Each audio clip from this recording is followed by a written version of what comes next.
Welcome back to Bullet Basics. Today we've got another awesome video planned, which is why you clicked on it.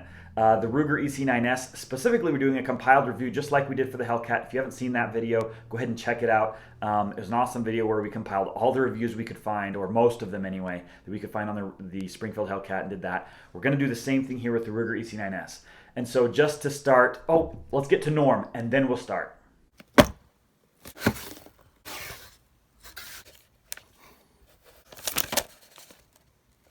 Gotcha.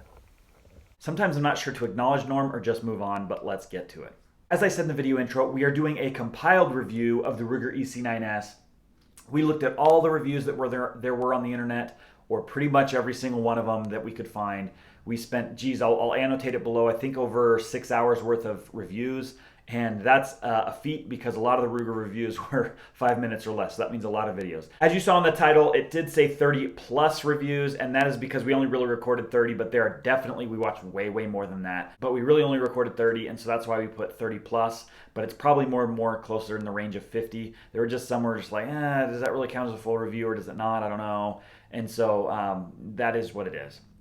Okay, so this video is going to be, we're going to kind of go through the parts of the pistol and what people said about it in their videos. But we're also going to give, at the very end, we're going to give full impressions, their likes and their dislikes of the pistol overall. And so stay tuned kind of throughout the video for that. That's going to be at the end. And also remember, when we do this, we can't take all of the reviewers as reputable sources.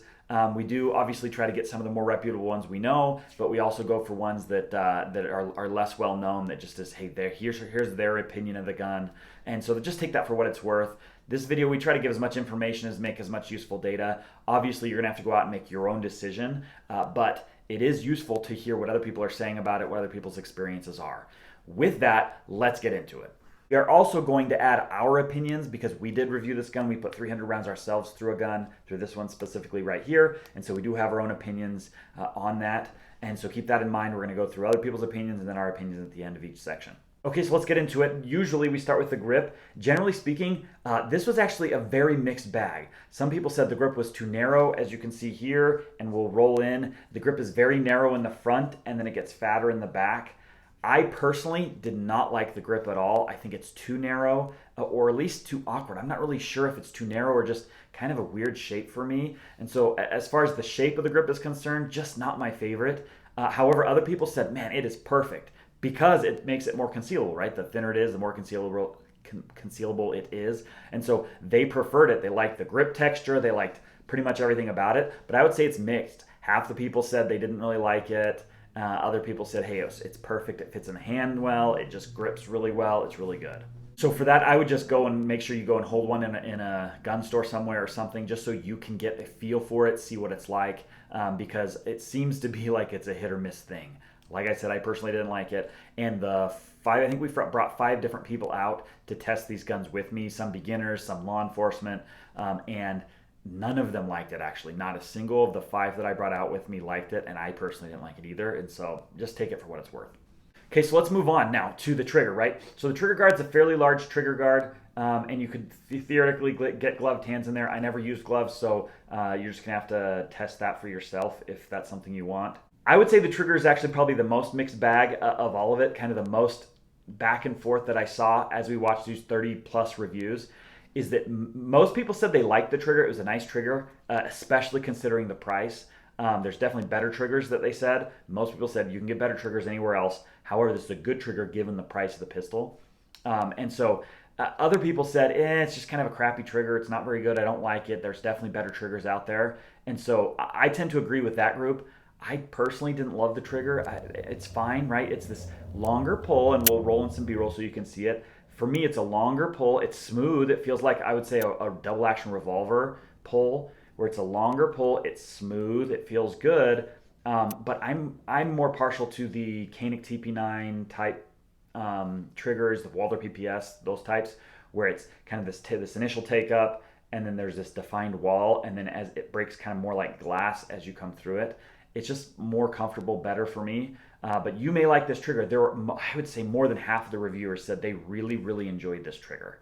And so that would be one to go into a gun store as well, pull the trigger, see if you like it, because some people just don't like it, and I didn't. and a lot of the reviewers didn't as well. Remember as well that some of these reviewers like Hickok45 that we've all seen videos on and we love them, said some of these similar things about the trigger. It's a good trigger, but there could be some improvements. Like he does mention that there's a long reset as well, and I noticed that as well as a lot of the other reviewers. That's a big long reset to get out and pull the trigger again. In fact, during my review specifically, and you can go see the full review on our Ruger EC9s experience.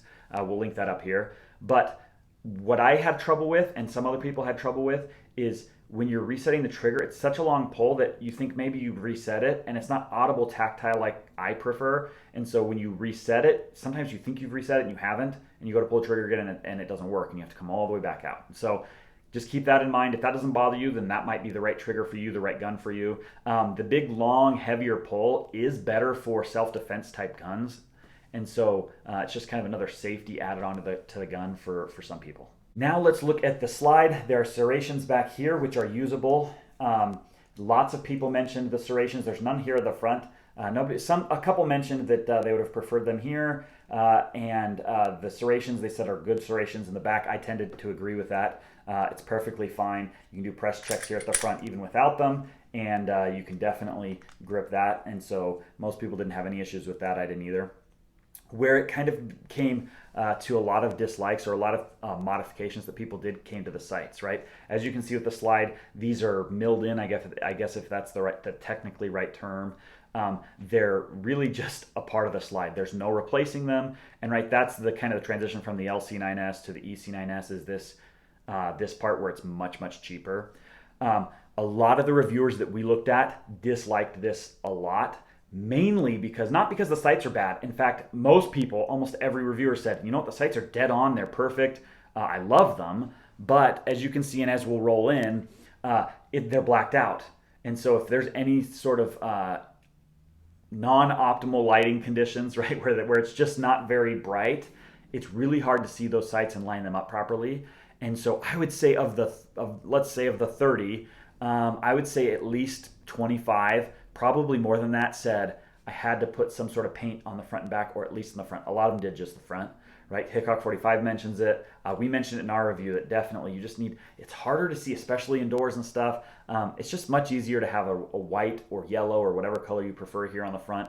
It gives the contrast and makes it much easier to acquire those sights. Really, really good. But other than that, the sights were dead on. Everyone said, man, and including us, what I was most surprised about, and most of the people I think we're most surprised about, is how accurate it is, how easy it is to be accurate with these sights. They're good sights, they just need to have that contrast, and then that makes them great sights.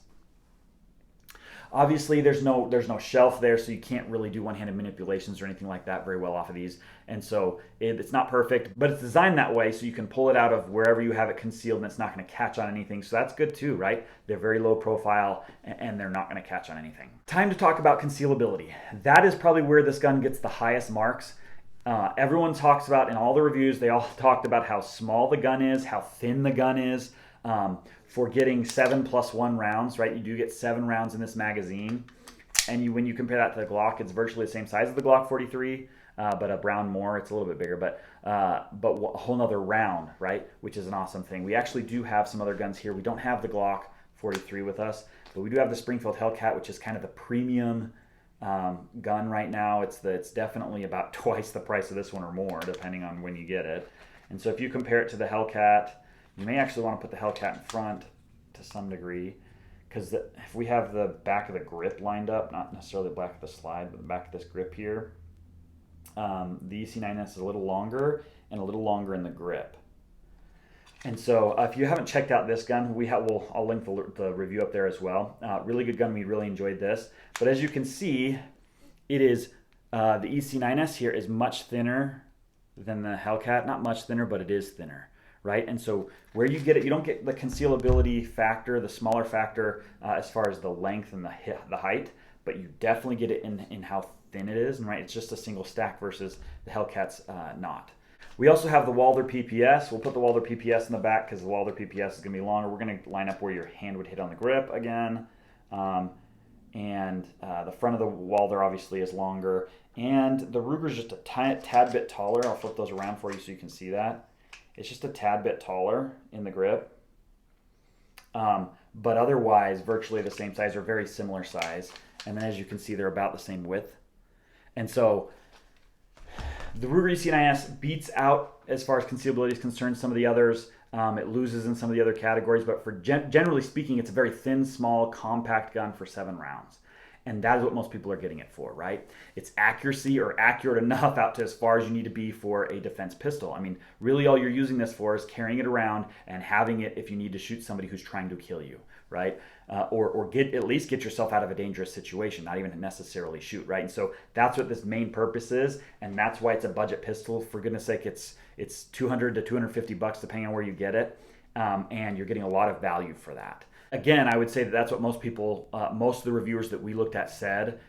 They said that, look, it's very small, compact, concealable. This is what I'm looking for. Let's move on to reliability, which is kind of my favorite thing to talk about because that's what you have to get right. Nothing else really matters if it's not reliable. And really, if reliability is right, then you can count on a lot of other things. And so of the 30 reviewers, there are about over 6,000 rounds put through the guns, through all the guns that everyone mentioned. Now, that is a very, very conservative number. In fact, I can almost guarantee it's low because when people didn't mention it, we just put either 50 or 0, depending on how much they kind of seemed like they had put. A lot of people got zeros because it didn't look like they had put too many rounds through it, or they hadn't put any rounds through it, and so it is what it is there.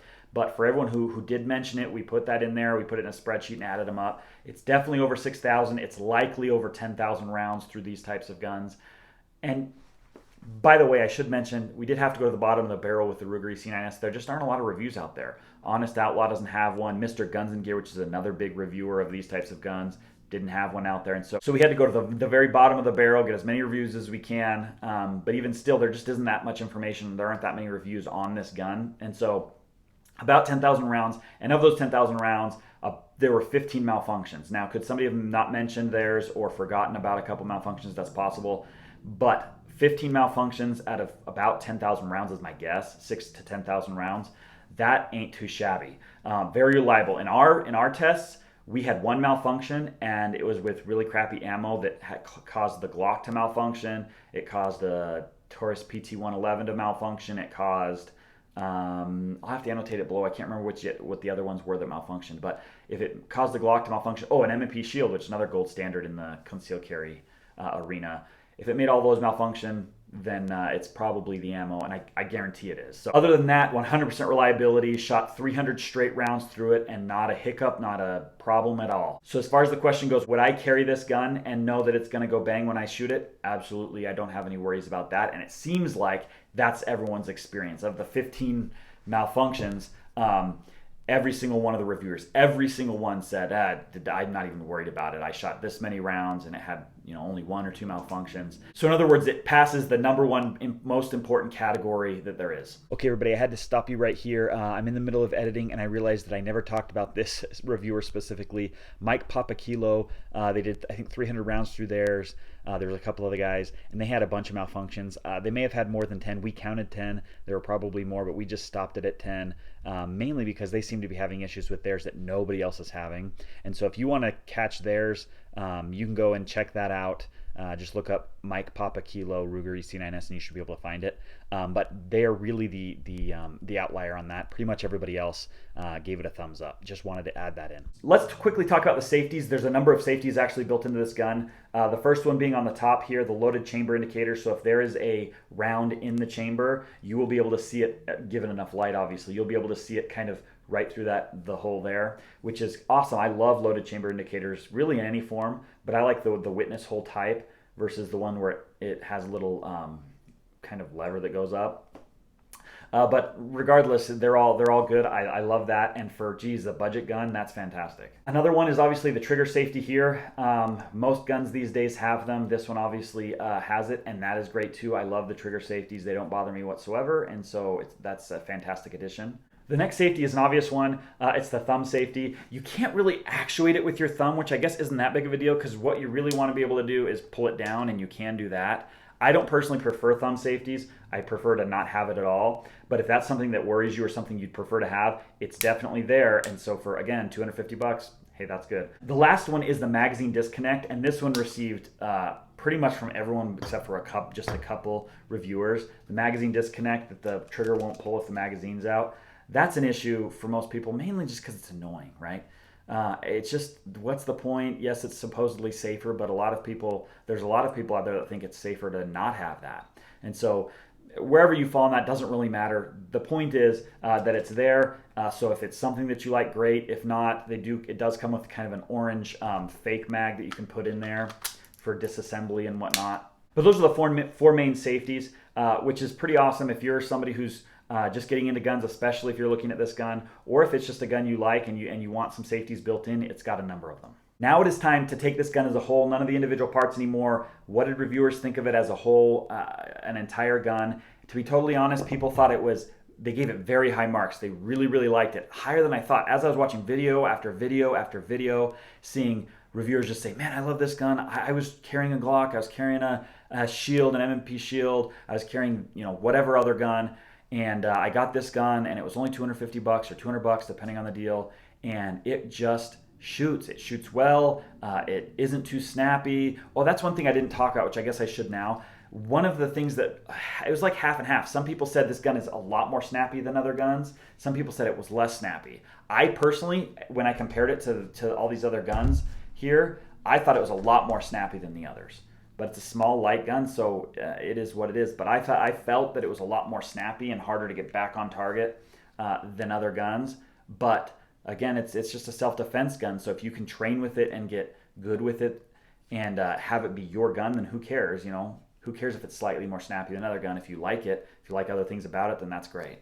But generally speaking, everybody really, really liked the Ruger EC9s. There weren't very many complaints besides the ones that I've mentioned just now, like some of the safeties. But pretty much everything else, they said, man, this is a great gun. I like the trigger. I like the sights. I like so many things about it. And all of that comes for the low price of anywhere from $200 to $300, usually in the lower end of that.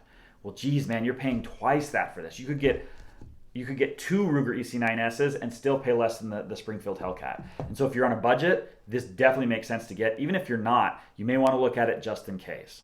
And as I said, some of those drawbacks were the safeties built into the gun, as well as the trigger was a drawback for some people. The sights were a drawback for some people. Obviously, different people are going to have different opinions on it. And so go check it out. Go pick one up at a gun store, a local gun store. They almost surely will have one, and try it out. Okay, you guys, that is the Ruger EC9s. That is our opinions, as well as the opinions of all the other people on the internet, on YouTube right now. Obviously, that's not perfect, and it doesn't take everyone's opinion into it. If you have a Ruger EC9s, make sure to comment down below on just your experiences. The good, the bad, the ugly. Put it all down there. How many rounds you have through your gun, how many malfunctions you've had, all those kinds of things. That makes it useful, kind of a useful resource for anyone looking who hasn't yet purchased it or is looking to purchase one of these. It makes it very helpful.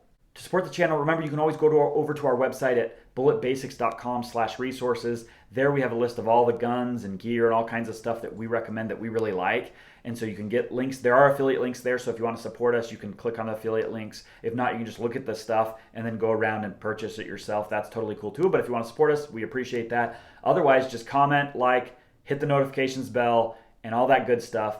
Bury the trolls. We'll see you next time.